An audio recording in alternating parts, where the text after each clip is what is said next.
I was just saying that sometimes when you buy something off of eBay, it's kind of a toss-up as far as what you're going to get.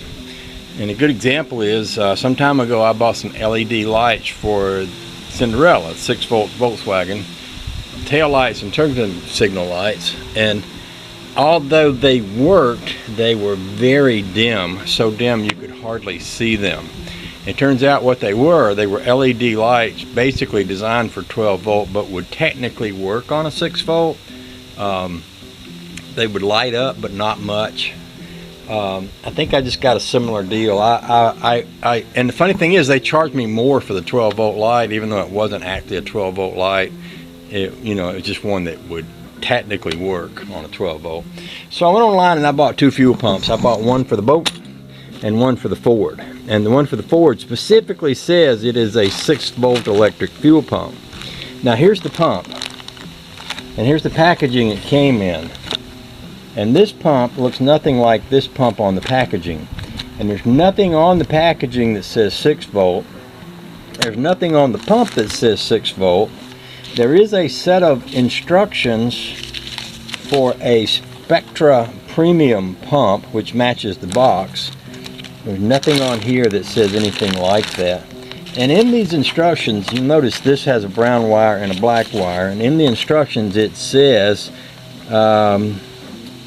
follow the wiring diagram and connect the pump to the vehicle's electrical system. Follow the wiring diagram. So here's my wiring diagram. Now, there's no color associated with either of these lines in this diagram. They're both black wires basically, and there's nothing here to tell me which of these wires is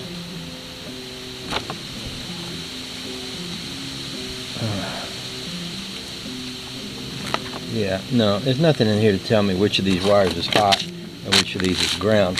There's nothing on here that tells me this is actually a 6-volt pump. The only thing I see here is V, you can see it right here, V colon 235. This is an SP1124 4915. There's nothing on here that says 6 volt. Oh, yep, no. See right here it says plus out. But plus is right here, and there's 2 wires here. And I'm guessing out means the fuel comes out this side. I got a feeling this is probably a 12 volt pump that is supposed to work on a 6 volt. But I can't say for sure. I think what I'm going to do is take it down there and attach this to the Ford battery and see if it runs before I mount it to the car. I actually came out here with the idea of putting this one in the boat today, but since I just bought this, I ought at least see if it's going to work. That way, if I need to send it back or whatever. But I paid twice for this what I paid for that. And if a regular 12 volt pump will work on a 6 volt, then they just sent me a 12 volt pump. It doesn't even look like they sent me the right pump. But anyway. With all that said, I'm just going to walk out in the Ford and see if this makes a clicking noise when I hook it to the battery or if it just sits there. I did do cutworm.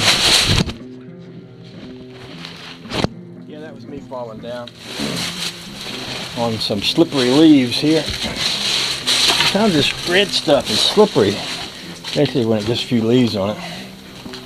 Cutworm gave me an engine. He gave me a couple, 3 engines, but this particular one he said was a good one. He said that's a $2,500 engine as he was throwing it in the truck. And I said, Cutworm, you shouldn't give that away.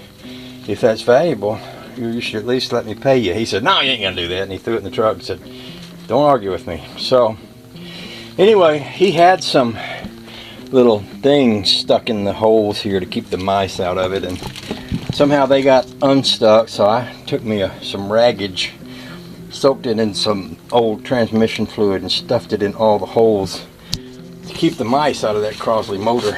I would like to I mentioned the other day I got those 2 small block Chevy engines in there, and someday after I retire I'd like to get them both running. This one I'd like to get running too. I don't have a flywheel for it, but I do have these starters that I've been changing around on I got a couple of starters. So I'd like to just bench start this motor at some point, just to have it running. I think it'd be kind of cool. Might even be fun just to take it to a car show. You know, a lot of times you go to a car show and there's a bunch of guys with old various motors that they crank and run. I think it'd be fun to have a little Crosley motor running. I don't know what I'd ever hook it to, but it'd be fun to bench crank it. I guess if I ever decided to put another motor in that one, I'd have one for it. So anyway, let's go see if this seems like it's going to work on that Ford.